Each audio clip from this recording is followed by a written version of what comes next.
नमस्कार दोस्तों, आज हम बात करने जा रहे हैं एक ऐसे साइंटिस्ट और इंजीनियर के बारे में जिनके बारे में दुनिया भर से बहुत ही कम लोग जानते हैं। जो एक बहुत ही अच्छे साइंटिस्ट थे, लेकिन वो फिर भी आज बहुत ही अंडररेटेड है। बहुत ही कम लोग उनके बारे में जानते हैं। उन्होंने बहुत ही अच्छे इन्वेंशंस तो किए ही थे, लेकिन साथ ही साथ उन्होंने कई खतरनाक इन्वेंशंस भी किए थे जिनके बारे में अगर लोग जानेंगे तो उनको विश्वास नहीं होगा कि ऐसे भी इन्वेंशंस हो सकते हैं।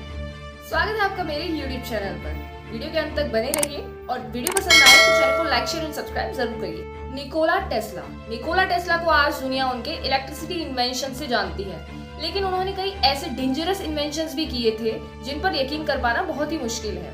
1896 में उन्होंने गलती से एक अर्थक्वेक जनरेटर बना डाला था जिसका साइज इतना छोटा था कि वो एक पॉकेट में भी फिट आ सकता था और नुकसान इतना बड़ा कि बड़ी से बड़ी बिल्डिंग को भी हिला डालता था। जब इस डिवाइस को उन्होंने अपनी लैबोरेटरी में टेस्ट किया था तो पड़ोसियों को लगा कि वो एक अर्थक्वेक है और वो डर गए। डर के मारे वो सभी अपने घर से बाहर आ गए थे। फिर टेस्ला वो डिवाइस लेकर किसी अंडर कंस्ट्रक्टिंग बिल्डिंग की तलाश में निकल पड़े। रास्ते में उन्हें 10 मंजिल की बिल्डिंग नजर आई जिसमें वर्कर्स काम कर रहे थे। उन्होंने ये डिवाइस स्टील के फ्रेम पर लगा दी। थोड़ी ही देर बाद ऊपर से वर्कर्स घबराते हुए भागकर नीचे आ गए। उनको लगा कि कोई अर्थक्वेक आ गया है। पुलिस को बुलवाया गया, लेकिन इससे पहले किसी को भी कोई शक होता, टेस्ला ने वो डिवाइस बिल्डिंग से निकालकर अपनी जेब में डाली और वहां से चलते बने। उनका कहना था कि अगर ये डिवाइस थोड़ी देर और इस बिल्डिंग में लगी रहती तो ये बिल्डिंग मिट्टी में मिल जाती। ये बात उन्होंने खुद एक इंटरव्यू में बताई थी। पर सवाल ये है कि एक पॉकेट के साइज जितनी डिवाइस एक बिल्डिंग को कैसे हिला सकती है। असल में निकोला टेस्ला ये डिवाइस बनाना ही नहीं चाहते थे, बल्कि वो तो एक ऐसे प्रोजेक्ट पर काम कर रहे थे जो एक जगह से दूसरी जगह एनर्जी ट्रांसफर कर पाएगी, वो भी बिना वायर्स के और बिना किसी खर्चे के। उनकी लाइफ मोस्टली फ्रीक्वेंसी और वाइब्रेशन को स्टडी करने में ही बीती थी। वो इस फील्ड में वो सब चीजें देख और समझ सकते थे जो कि कोई और उस तरीके से चीजों को देख और समझ नहीं सकता था। उनका आइडिया था कि वो एक डिवाइस के जरिए एक यूनिक तरह की वाइब्रेशन को अर्थ के अंदर डालेंगे। ये वाइब्रेशन सरफेस के अंदर मौजूद पत्थरों से होती हुई किसी दूसरी जगह पड़ी हुई रिसीविंग डिवाइस से कैच करवाई जाएगी, जो उसे फ्रीक्वेंसी को डिकोड करके एनर्जी या इलेक्ट्रिकल करंट में कन्वर्ट करेगी। एग्जैक्टली वैसे ही जैसे कोई भी साउंड एनर्जी वेव की सूरत में ट्रेवल करता है। हमारी अर्थ हमेशा एक खास फ्रीक्वेंसी पर वाइब्रेट करती रहती है। ये फ्रीक्वेंसी 7.83 हर्ट्ज से लेकर 33.8 हर्ट्ज तक होती है। टेस्ला का कहना था कि अगर वो इस छोटी सी डिवाइस को अर्थ की वाइब्रेशन पर सेट कर दें तो पूरी दुनिया इतनी तबाह हो सकती है कि कभी किसी ने सोचा भी नहीं होगा। लोग अक्सर इनकी ये सब बातें सुनकर टेस्ला का मजाक बनाया करते थे, लेकिन आखिरकार वो दिन आ ही गया जब दुनिया ने निकोला टेस्ला को रियल में सीरियस लेना शुरू किया। हमारी डेली लाइफ में शायद ही कोई ऐसी चीज होगी जिसके पीछे निकोला टेस्ला का हाथ ना हो। इलेक्ट्रिसिटी से लेकर दुनिया के किसी भी कोने में बैठे लोगों से फोन पर बात करने तक, इन सब में टेस्ला का बहुत बड़ा हाथ रहा है। निकोला के इन्वेंशन से पहले इलेक्ट्रिसिटी को एक जगह से दूसरी जगह पहुंचाना बहुत मुश्किल हुआ करता था और इलेक्ट्रिसिटी को सिर्फ कुछ मीटर तक ही ट्रैवल करवाया जा सकता था। उसके बाद भी एक छोटा सा बल्ब भी जल पाता था। लेकिन टेस्ला के अल्टरनेटिव करंट का इन्वेंशन करके पूरी दुनिया के सामने उन्होंने अपनी इंटेलिजेंस को प्रूव कर दिया। अल्टरनेटिव करंट्स वो करंट होता है जिसमें कि वो अपनी डायरेक्शन को एक लिमिटेड टाइम पीरियड के बाद डायरेक्शन चेंज कर सकता है। आज दुनिया भर में लोग अल्टरनेटिव करंट यूज करते हैं और टेस्ला की लाइफ के इस पॉइंट के बाद लोगों ने इनको काफी अप्रिशिएट करना शुरू किया, क्योंकि जो इलेक्ट्रिसिटी डायरेक्ट करंट के फॉर्म में सिर्फ कुछ मीटर की दूरी तय कर पाती थी, आज वो हजारों किलोमीटर की दूरी तय करके लाखों घरों में रोशनी करती है। इसके अलावा Tesla hydro electric power system के भी इन्वेंटर थे, जिससे आज अमेरिका की 31% इलेक्ट्रिसिटी और चाइना की 95% इलेक्ट्रिसिटी प्रोड्यूस की जाती है। वो टेस्ला ही थे जिन्होंने दुनिया को वायरलेस कम्युनिकेशन का तोहफा भी दिया।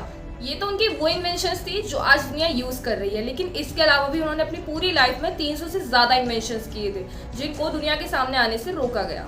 टेस्ला ने अल्टरनेटिव करंट तो बना ही दिया था, लेकिन अब वो चाहते थे कि वायरलेस कम्युनिकेशन की तरह वो इलेक्ट्रिसिटी को भी बिना वायर के पूरी दुनिया में एक्सपोर्ट करें। उनके पास नॉलेज तो बहुत थी, लेकिन उनके पास कमी थी तो पैसों की।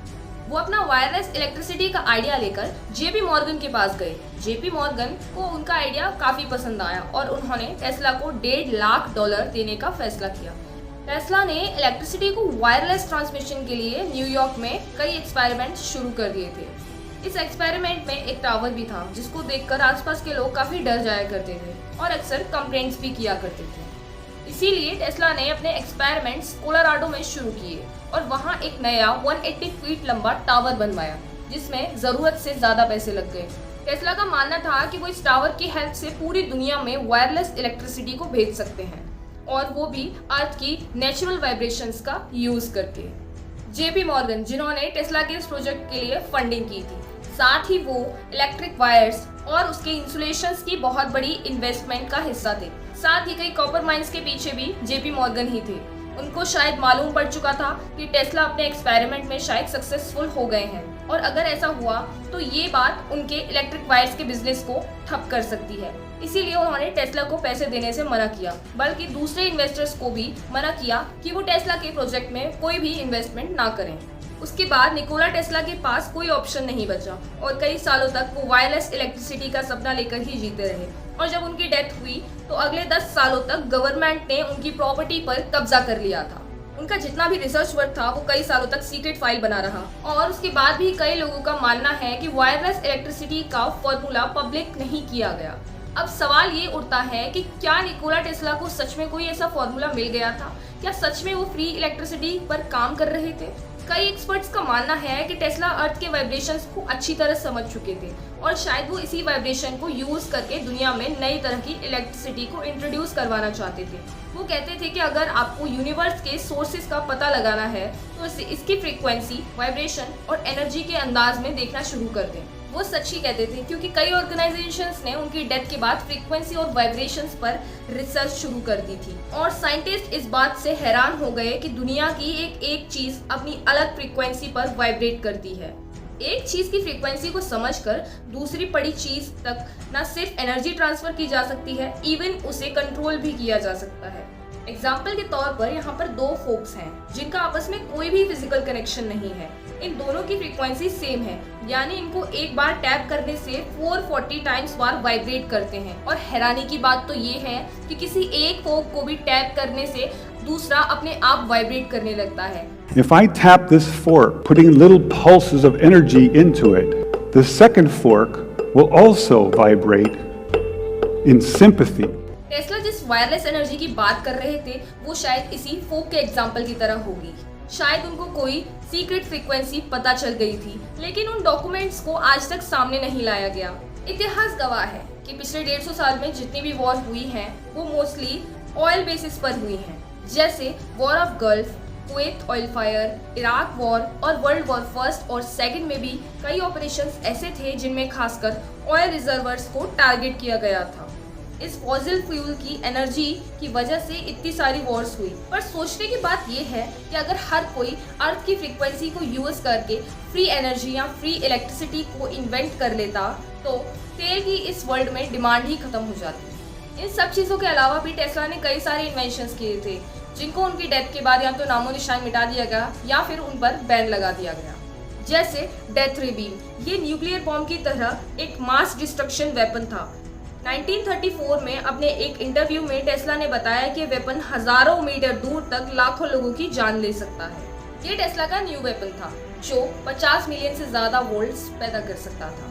एग्जाम्पल के तौर पर आसमान से जो बिजली गिरती है तो बिजली गिरते समय जितने वोल्ट्स होते हैं ये वेपन उससे 166 टाइम्स ज्यादा वोल्ट्स पैदा कर सकता है। इसके अलावा टेस्ला ने थॉट कैमरा का आइडिया भी बताया। जैसे कि कैमरा वो सब कैप्चर करता है जो हमारी आईज देख पाती हैं, वैसे ही उन्होंने एक ऐसे कैमरा का आइडिया दिया था जिसमें कि कोई भी इंसान कोई भी थॉट अगर अपने माइंड में करता है तो वो कैमरा उस थॉट को भी एक पिक्चर के रूप में बाहर निकाल सकता था। उनके इस थॉट कैमरा में कभी अपनी पिक्चर तो नहीं आई, बट उनके इस आइडिया से इंस्पायर्ड होकर 1895 में एक्सरे का इन्वेंशन हुआ था। निकोला टेस्ला एक ऐसे साइंटिस्ट और इंजीनियर थे जिन्होंने कभी भी पैसे के लिए काम नहीं किया था।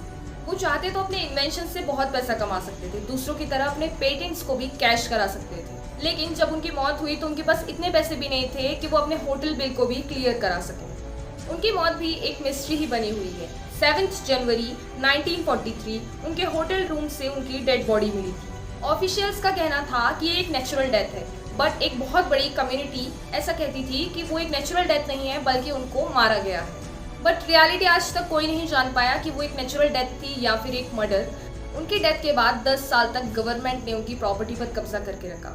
हो सकता है उनकी इन्वेंशन वाली फाइल्स आज भी दुनिया में किसी कोने में पड़ी हों, और मे बी फ्यूचर में हमारे सामने भी आ सकते हैं। वीडियो पसंद आई तो वीडियो को लाइक शेयर एंड सब्सक्राइब जरूर करिएगा। धन्यवाद।